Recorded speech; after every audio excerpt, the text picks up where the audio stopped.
The survey ship did not announce itself. It simply appeared above Earth one Tuesday morning, hanging in the upper atmosphere like a silver coin someone had forgotten to pocket. No weapons, no demands, just a hailing frequency and a politely worded request to land a small team for what they called a calibration visit. The United Earth Council agreed within 6 hours.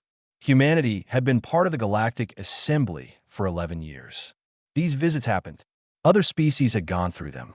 The Vorkai Survey Corps traveled the galaxy with their machines, measured every species they encountered, filed a number, and moved on. Clean, simple, fast. Nobody expected anything different from the human assessment. The Vorkai team that landed consisted of 3 members. Commander Rethva led them. He was tall, gray-skinned, with 4 fingers on each hand and eyes the color of pale ice. He had conducted 61 species assessments in his career. Not once had a report taken longer than 3 days. He was proud of that record. He did not expect Earth to change it. His second was a young technician named Loru. This was Loru's 4th field assignment. He was quiet, careful, and had a habit of watching things longer than necessary. His senior colleagues found it irritating. Rethva found it useful, occasionally. The 3rd member was a field engineer who spoke very little and spent most of his time attending to the equipment. The human liaison assigned to them was a woman named Dara Osei. She worked for the Earth Galactic Relations Office. She was not a scientist. She was not a diplomat in the formal sense. She was simply the person the council trusted to keep things from becoming complicated. She had short hair, wore practical clothes, and greeted the Vorkai team with a handshake that Rethva accepted with visible uncertainty. "We're glad to have you," she said. "Whatever you need. Redba Nudda. We will require a suitable open space. Flat ground. Controlled environment, if possible.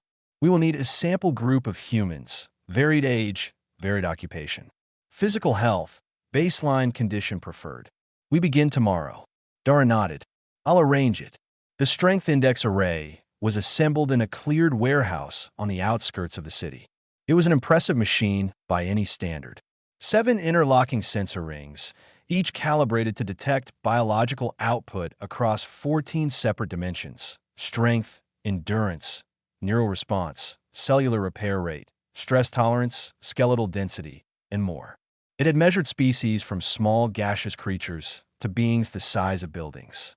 It had never returned an error. In 600 years of field use, the array had never once needed to be rebooted mid-session. The first test subject was a man named Brody. He worked at the city harbor, unloading cargo. He was broad-shouldered, calm, and slightly annoyed that he had been pulled from his shift on what he called a Tuesday of all days. He stepped onto the array platform without ceremony, looked at the sensor rings with mild curiosity, and crossed his arms. "Do I need to do anything?" he asked. "Stand still," Loru said. "The machine does the work." Brody shrugged. He stood still. The array hummed. The rings rotated slowly around him, scanning. Loru watched the readout panel. Numbers came in: physical density, muscle fiber output, resting metabolic rate. Standard entries at first. Then the machine paused. The numbers shifted. Not wrong, exactly. Just strange. The output pattern did not match the input profile. Brody's physical baseline was unremarkable on paper, but the array was registering something beneath the surface that it could not cleanly categorize. Not in the strength index, not in the endurance column. Something that moved between categories like water moving between cracks in stone. The machine flagged it. A small orange indicator. Inconclusive, recommend retest. Redba Fronat. That has not happened before. Loru stared at the screen. "I know. Calibration error," Rethva said. He looked at the field engineer. "Check the rings." The engineer checked the rings. They were fine. All components within normal tolerance. No mechanical fault. Brody stepped off the platform. "Are we done? Because I've got 12 containers of frozen seafood waiting." "Yes," Dara said. "Thank you, Brody." He left. The next subject came in, a woman who taught secondary school. The array scanned her. It flagged her too. Different pattern, same result. Inconclusive. By the 6th subject. The array had flagged 4 of them. Refe stood very still for a long moment. Then he turned to Loru. Run a diagnostic. Loru ran the diagnostic. The machine reported full operational status. No errors in any system. Everything working exactly as designed. Refe looked at Dara. She was standing near the wall with her hands in her pockets, watching. Not the machine, not the readouts, but Tinva. Your equipment, he said slowly. Is this space electromagnetically clean? No interference from local infrastructure. We swept it this morning, she said. You're welcome to check the readings. He did. The space was clean. The 7 subjects stepped onto the platform. A retired postal worker named Gil, 63 years old, who had asked if he could bring his lunch. Laura had said yes. Gil set his lunch bag neatly beside the platform and stood in the sensor rings with the expression of a man waiting for a bus. The array scanned him. The IT did not flag him. IT rebooted completely. Silently. All 7 rings powered down and came back up from 0, the way a machine does when something has asked it a question it was never designed to answer. Refe stared at the screen. Loru stared at the screen. Gil picked up his lunch bag. Same time tomorrow, he asked. Nobody answered him. Across the warehouse, Dara Ose leaned against the wall and said nothing at all. She just smiled very quietly, in the way a person smiles when something goes exactly the way they expected. The field engineer spent the entire night taking the array apart and putting it back together. He checked every sensor ring, every relay, every calibration node. He found nothing wrong. He reported this to Refe at dawn in a tone of voice that suggested he found the situation personally offensive. Refe told him to reassemble it and say nothing in the official log until they had more data. Day 2 of the assessment began with expanded testing. Refe had requested subjects from 3 different locations: a coastal city, an inland agricultural region, and a cold northern settlement near the edge of the continent. Dara arranged it without comment. Transport was provided. By mid-morning, the array was running again. The second day was worse than the first. The 4th subject of the morning was a man named Oren. He was a firefighter, 38 years old, medium build. Nothing unusual on paper. He stepped onto the platform, and the array began its scan. Partway through, a commotion broke out near the warehouse entrance. A stack of metal storage crates had shifted and fallen onto a junior survey technician who had wandered too close. The crates were heavy, not deadly, but pinning.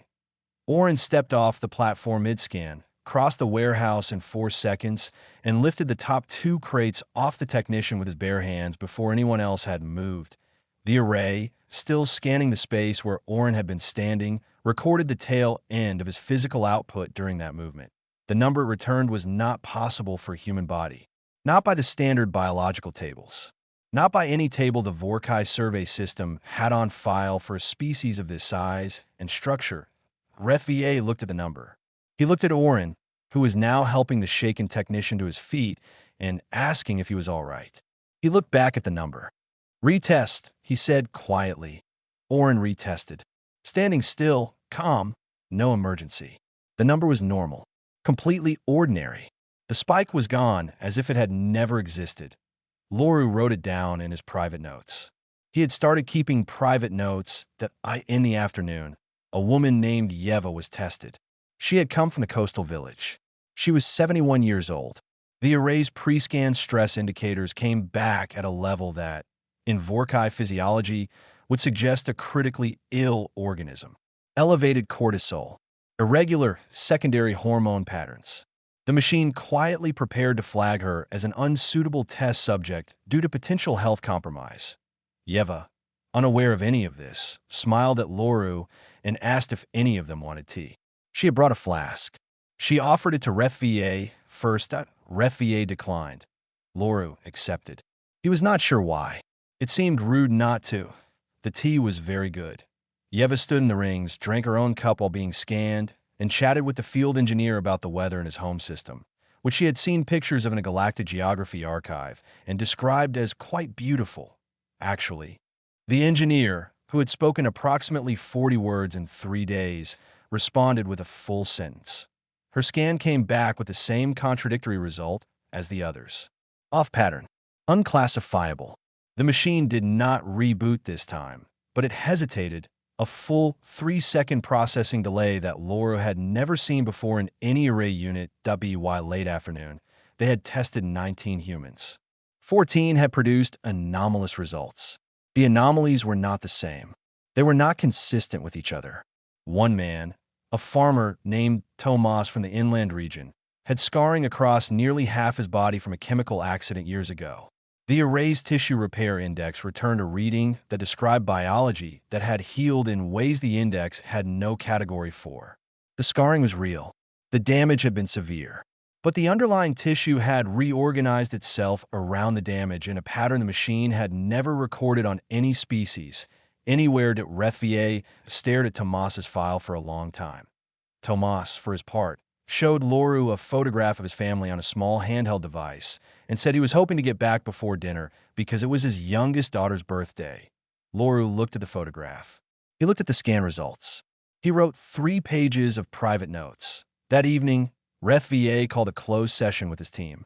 He stood at the front of their temporary workspace with the data display behind him and said, "The machine has a fault we cannot identify. We will rebuild it tonight. Full strip. Every component. Fresh calibration." The field engineer looked as though he wanted to argue. He did not. Dara had been standing at the back of the room. She was not technically part of the closed session, but no one had asked her to leave. She said quietly, "The machine is fine." HFY looked at her. "You are not an engineer." "No," she agreed. "But you're measuring the wrong thing. You're trying to find what's consistent about us. That's not where you should be looking." HFY said nothing.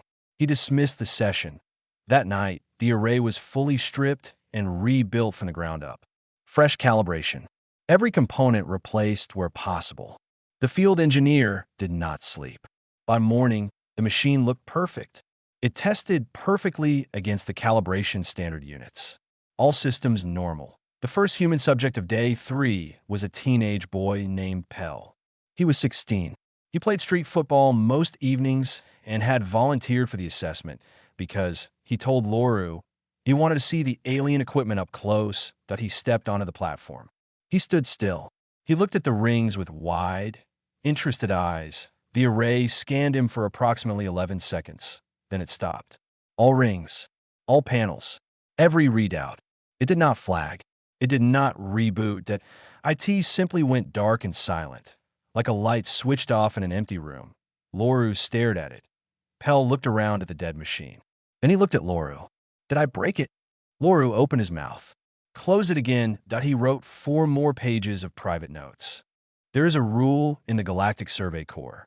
Every assessment must produce a preliminary species report within 72 hours of first contact. The report does not need to be complete. It does not need to be detailed. It needs one thing: a number, a strength index score, a single figure that places a species somewhere on the galactic scale so the assembly knows what it is dealing with. HFY sat in front of a blank report form on the morning of day 4. That he had no number. He had 26 anomalous scan results, 2 machine reboots, 1 complete system shutdown, and 14 pages of a junior technician's private notes that Loru had not shown him, but that HFY suspected existed. He had empty calibration readings, contradictory output patterns, and the memory of an elderly woman offering him tea in the middle of a survey session. That he submitted a request for a 72-hour extension. The council granted it without comment. Extensions were rare. For a species like humanity, small, young, no war record, they were unheard of. The council noted it and said nothing. The second array unit was brought down from the ship. That IT lasted 4 hours. Not a shutdown this time. Something more unsettling. It ran continuously, produced readings for every subject, but the readings contradicted themselves from scan to scan on the same individual. The same man tested 3 times within an hour returned 3 completely different profiles. Not slightly different, wildly different. As if the machine was meeting a different person each time. Even though the person had not changed at all. HFY stood in the middle of the warehouse and looked at the data and said nothing for a very long time. Loru approached him carefully. "Sir, may I show you something?" He had his private notes. He had also pulled historical records, public documents available through the Galactic Archive on human history. He had spent most of the previous night reading them. RethVA looked at the notes. He read slowly. Loru had cataloged what he found. Humanity had faced 11 near-extinction events in its recorded history. Disease, climate collapse, self-inflicted catastrophic war, ecological breakdown. Each time, the population had dropped. Each time, something had reversed. Not technology alone, not luck alone, something harder to name. The species had continued. It had not merely survived, it had, each time, within a few generations, expanded again, changed, rebuilt, carried the damage forward, and kept moving anyway. RethVA set the notes down. He looked at Loru. This is history, not biology. I think they're the same thing here, Laura said. RethVA did not respond to that. Dara arrived mid-morning. She had not been formally invited. She arrived anyway, carrying a bag, and told RethVA she had a suggestion. No more warehouse, she said. Come with me. RethVA wanted to decline. He had a report to file. He had a machine to repair. He had a schedule that was already 5 days behind. But the second array was still producing nonsense readings, and the field engineer had run out of components to replace, and RethVA found, when he thought about it honestly, that he had no better option. That he went with her. Laura came too. She took them to 3 places. The first was a school, not a university. A building full of children between 6 and 12 years of age, loud and disorganized, and moving in every direction at once. The children noticed the Vorkai visitors immediately and were not afraid. They were fascinated. Several of them asked questions without being invited to. One child asked RethVA if his planet had oceans. Another asked Loru if he liked music. Loru said he did not know. The child told him he should find out. RethVA saw nothing useful. Loru watched the children for a long time. The second place was a small repair shop on a narrow street. An old man named Bert sat behind a counter fixing electronics, human devices, and, apparently, several pieces of galactic standard equipment that local residents had brought in because they trusted him. He had no formal engineering credentials. He had been doing it for 40 years. He had taught himself from manuals and mistakes, and simply continuing when things went wrong, he shook RethVA's hand and showed him, without being asked, a Vorkai-made navigation relay he had repaired 3 weeks earlier. His fix was technically incorrect by design specifications. It worked better than the original. RethVA looked at it for a long time. He did not say anything. The third place was a community kitchen in a large open building near the center of the district. Volunteers worked in rows, preparing food for people in the neighborhood who needed it. At one of the preparation stations stood a man named Kale. He was perhaps 50 years old. He had no hands. He had lost them in a factory accident when he was young. In their place were prosthetic limbs he had built himself over several years, out of materials he had sourced and assembled without professional help. The limbs were not elegant. They were effective. He used them to chop vegetables with practiced ease. That he was also teaching 3 children to cook at the same time. He made jokes. They laughed. He corrected their technique gently, and then made more jokes. RethVA watched him for 4 minutes without speaking. Then he pulled Dara aside. Your species, he said slowly, produces no consistent data. No 2 individuals return the same profile. No pattern holds across your population. You are ungovernable by our metrics.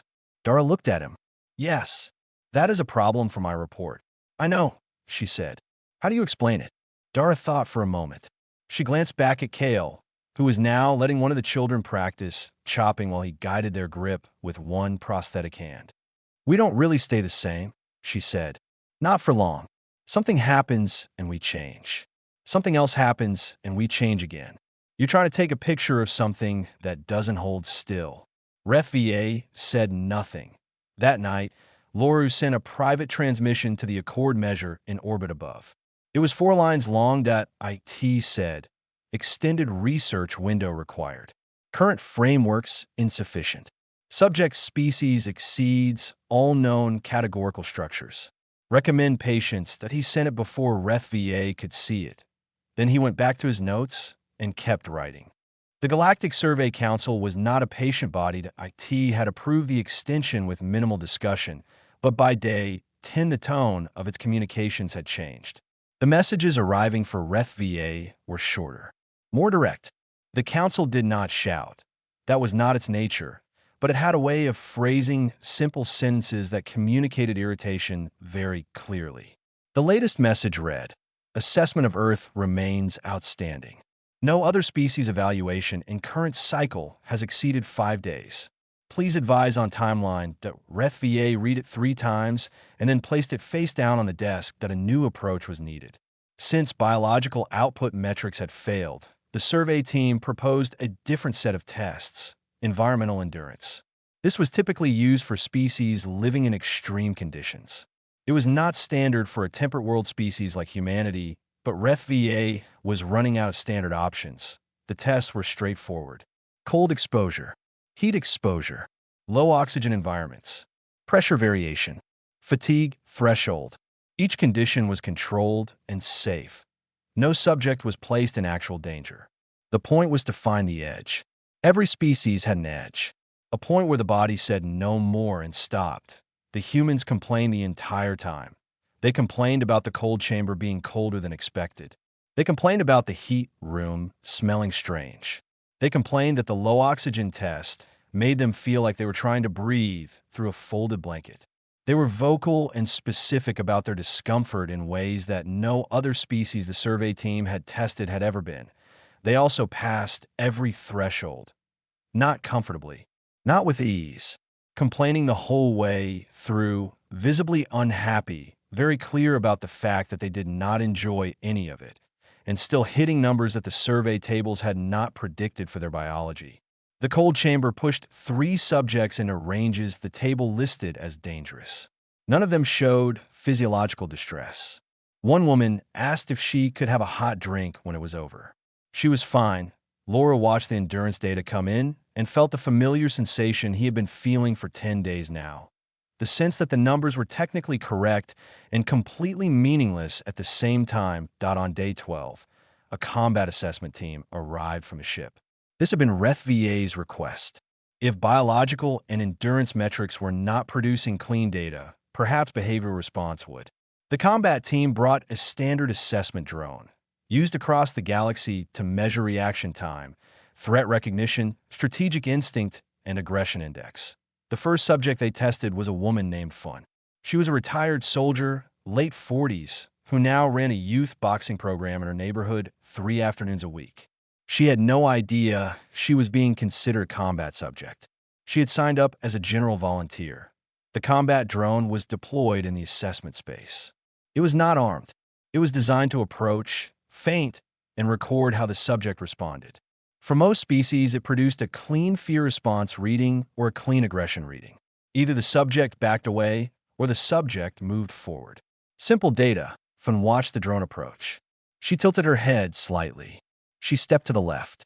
Then, in a single calm motion, she caught one of the drone's stabilizer arms, redirected its momentum, and placed it neatly on the floor. Nobody had told her she could do that. Nobody had told her she could not, either. She looked at the drone on the floor, then looked at Loru. "Is it supposed to do that?" "No," said Loru honestly. "Should I put it back up?" "I think we need a moment," Loru said. He wrote 6 pages of private notes that evening. HFY said nothing about the drone incident. He added it to the file and moved on. On day 13, Loru began conducting interviews. This was not part of the official survey protocol. He did it anyway, on his own time, with willing volunteers. He asked simple questions. What do you do? Why do you do it? What matters to you? One of the volunteers was a street artist named Sora. She painted large images on the sides of buildings. She had been doing it since she was 17. Loru asked her why she created things. She answered for 45 minutes.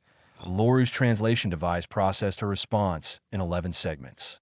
Some segments it translated cleanly. Others it flagged as conceptually ambiguous, cultural context required. One segment it translated as meaning unclear, no equivalent structure in reference database, and offered 3 possible approximations, none of which Laura found satisfying. He asked her to summarize. Sora thought about it. Because the wall was empty, she said. And it didn't have to be.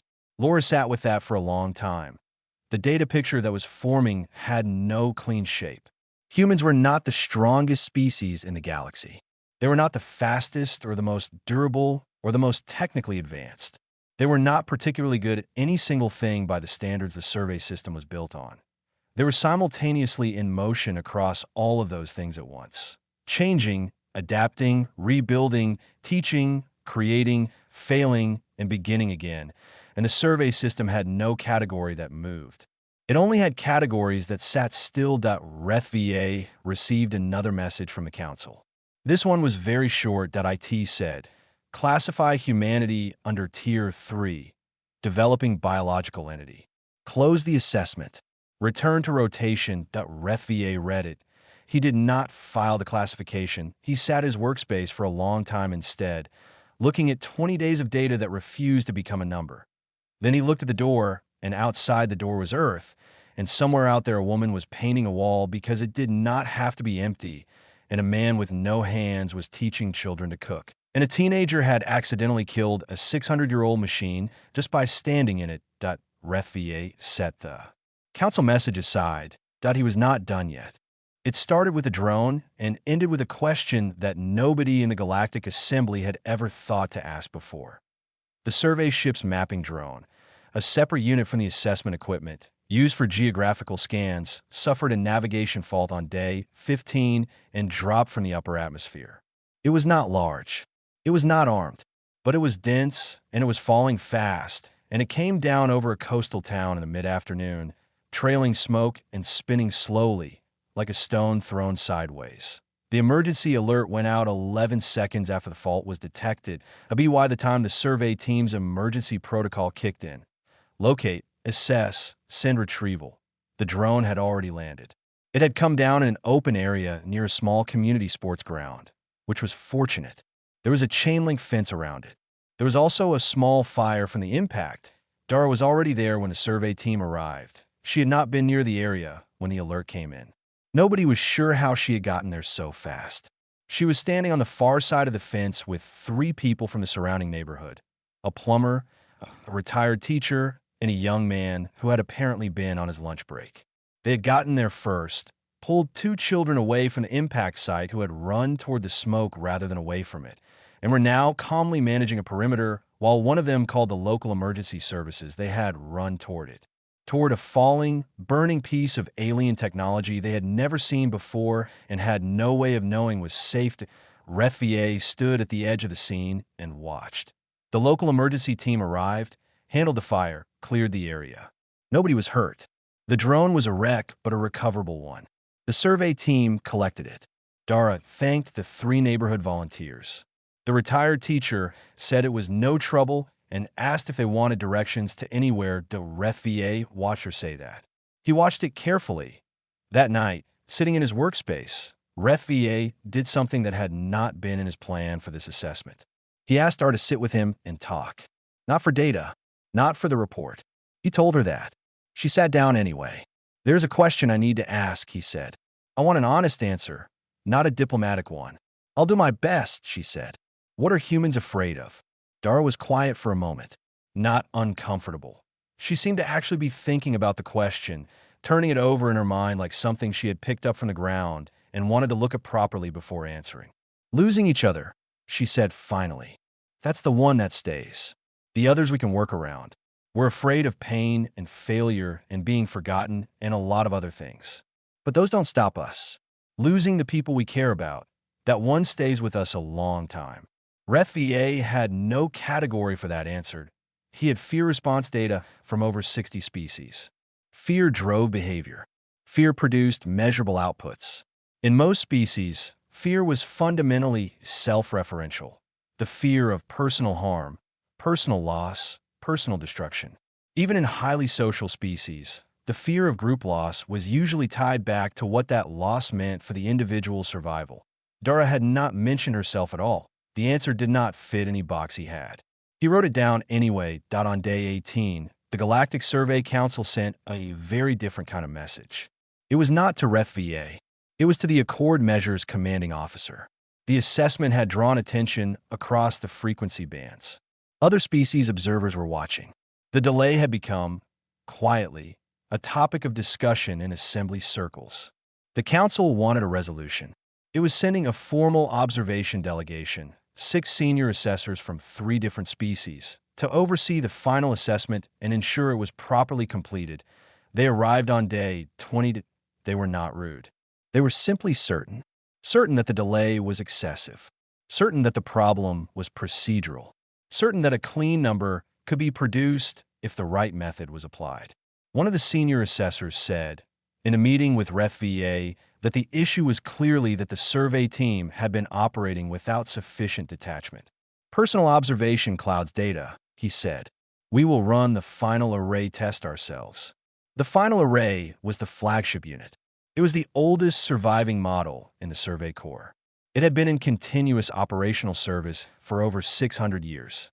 It had measured thousands of species. It had never been wrong, and it had never failed. The Corps used it as a teaching example. It was the standard by which all other array units were built and judged. They brought it down from the ship personally and assembled it in the warehouse. The test subject was drawn from the day's volunteer list at random. Her name was Miri. She was a hospice nurse. She was 44 years old. She had received the volunteer request that morning and had arranged coverage for her shift to come in. She arrived at the warehouse at the agreed time. And when she arrived, she was not alone. She had asked if she could bring one of her patients, an elderly man named Raf who had expressed curiosity about the alien visitors and was well enough to travel for a few hours. A junior survey assistant had said yes without thinking to clear it with anyone. Miri sat beside Raf at the side of the warehouse while the flagship array was initialized. She held his hand. He was frail and moved slowly, and she stayed close and did not make a fuss of it. When it was time for her to be tested, she stood up, excused herself to Raf quietly, and walked to the platform. She stood in the rings. She turned slightly so she could still see Raf from where she stood. The flagship array began its scan point 17 seconds in. The readout panel produced the first number, then a second, then a third, then a fourth. Not variations, contradictions. 4 simultaneous readings that each represented a different biological entity according to the system's own classification framework. The machine was not confused. It was accurate. All 17 readings it produced in the next 40 seconds were accurate. They simply described a being that could not consistently be one thing. Then the flagship array powered down. Not a crash. Not a reboot. It simply stopped. All rings. All panels. Every light. It sat in the middle of the warehouse in total silence. The senior assessors looked at each other. One of them said, very quietly, "What do we classify them as?" RETH-VA, standing at the back of the room, said, "I don't think we can." Nobody argued with him. Miri walked back to Raf's side and sat down and took his hand again. He asked her if it had gone all right. She told him it had gone fine. He nodded and closed his eyes for a moment, and she sat beside him quietly, and the most sophisticated measurement device in the Galactic Assembly sat dark and silent in the middle of the room. Nobody in the Galactic Survey Corps had ever submitted a 4-page report with no numbers in it. RETH-VA submitted one anyway that he wrote it over 2 days. He did not use data tables. He did not use index scores. He wrote observations, plain, careful sentences describing what he had seen in 23 days on Earth. A harbor worker who spiked past physical limits during a crisis and then returned to normal the moment the crisis ended. An elderly woman who showed the biological stress markers of a dying organism and shared tea with strangers. A man with no hands building what he needed and teaching others while he used it. A teenager who shut down a 600-year-old machine by standing in it on a Tuesday morning, but he wrote it all down to the end. He wrote one sentence of conclusion. This species does not produce consistent data because it is not a consistent thing.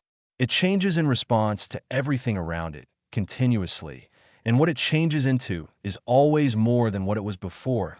He submitted it to the Galactic Survey Council. The council rejected it within the hour. The rejection notice said, "Report does not conform to standard assessment filing format. No strength index score provided." Please resubmit with required classifications completed. RethVA, read the rejection notice. He read it a second time. Then he resubmitted the exact same report with one addition at the bottom. It was a single line. It said, "Then change the format." There was a long silence from the council.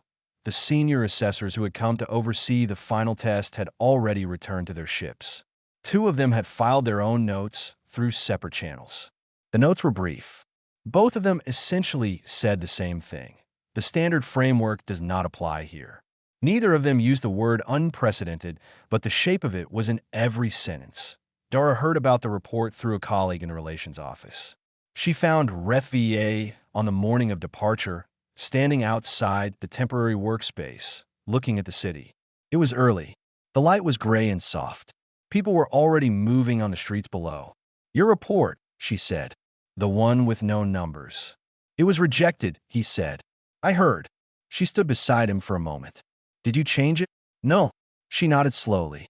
"Good." RethVA looked at the streets. A delivery driver. A woman walking a dog. Two children arguing about something outside a building, their voices too distant to make out words. An old man sitting on a step, drinking something hot, watching the morning arrive. 23 days, RethVA said. "No other assessment has taken more than 5. Does that bother you?" He thought about it. "No," he said, and it was honest. "It does not." Loru appeared at the door behind them. He was carrying a bag and wearing what was, for a Vorkai, an unusually uncertain expression. He had prepared what he wanted to say carefully and then forgotten most of it. "I have submitted a request," he said, "to remain on Earth for an extended independent research period. 1 year renewable." RethVA looked at him. "That is not a standard posting." "No," Loru agreed. "The council will question it." "Yes." A pause. RethVA looked at Loru for a moment longer than necessary. Then he said, "I will note in your file that it is warranted." Loru let out a breath. "Thank you, sir." Dara smiled. She told Loru she would help him find somewhere decent to stay. The array manufacturer sent a diagnostic team to Earth a week after the survey ship departed. 7 units had failed or produced invalid results during the assessment. This had never happened to any array product line in the history of the company. The diagnostic team spent 3 days on Earth examining the failed units. They found nothing wrong with any of them. The lead engineer filed his report. It was very short. Under the section marked Fault Cause, he wrote, "No mechanical fault identified." Under Recommended Action, he wrote, "Field Classification, Environment Incompatible with Standard Measurement Doctrine. Suggest Assessment Framework Review." The report went to the manufacturer's research division and then, quietly, to the Survey Council's Technical Committee. The Technical Committee forwarded it to the Assembly's Scientific Advisory Board. The Advisory Board read it and then, after some discussion, forwarded it to the Council's Classification Standards Office. IT took 3 weeks. The result was a new entry in the Galactic Species Classification Registry. It was not created specifically for humanity.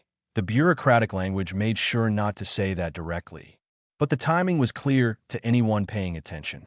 The new category was designated UNQ-01, unquantifiable by standard index that in the history of the registry. No such classification had ever existed. The assumption had always been that everything could be measured, that the right machine, the right method, the right number of tests would always produce a result that fits somewhere on the scale. The assumption had held for thousands of species across thousands of years. IT had lasted exactly 23 days on Earth. One galactic news outlet ran the story. The headline read, "Earth Assessment. The machines could not contain them." It was a small outlet with a modest audience. Within a week, the story had spread to every inhabited system in the assembly. Some species found it amusing. Some found it unsettling. Some found it interesting in ways they did not yet have words for. Loru found it on his second morning on Earth as a resident researcher. He read it over breakfast in a small apartment that Dara had helped him rent in a neighborhood that she described as lively, which turned out to mean that someone was always doing something outside. He set his device down and looked out the window. Below, in the street, a woman was painting a mural on a wall that had been blank the day before. She was working quickly, focused entirely in her own world. An old man was watching her from across the street, coffee in hand, not interrupting. Two children on bicycles slowed down to look and then kept going. That evening, a grandmother in the building 2 doors down turned 100 years old. The family had organized a celebration. Neighbors came. There was noise and music and bright lights thrown from windows and laughter that Loru could hear clearly through the walls. He went outside. He stood on the step and watched for a while. Dara appeared beside him at some point, having come from the party with a cup of something warm in each hand. She gave him one. "Does this happen often?" he asked. "Every chance we get," she said. Laura looked at the street. People moved in and out of the light spilling from the building. Someone was singing badly, and everyone around them was laughing and singing along. A child ran past carrying a paper decoration twice her size. The old man from across the way had come out too, still with his coffee, smiling at nothing in particular. Loru stood there a long time. His translator offered no word for what he felt. He decided that was appropriate. Some things were not meant to fit in a category. The galaxy had sent its best machines to measure humanity. The machines had failed. And in the quiet and honest place where data becomes understanding, that failure was the most important result the survey had ever produced.